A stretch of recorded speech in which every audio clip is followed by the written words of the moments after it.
ஜகம் நீ அணுவான உலகின் அகலம் நீ எறும்பின் இதய ஒளி நீ களிரின் துதிக்கை கனமும் நீ ஆயிரம் கை உண்டென்றால் நீ ஒரு கை தரக்கூடாதா ஈராயிரம் கண் கொண்டாய் உன் ஒரு கண்யனை பாராதா உன்னில் சரணடைந்தேன் இனி நீ கதியே பார்த்தேனே உயிரின் வழியே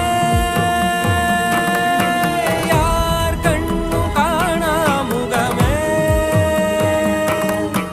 கல்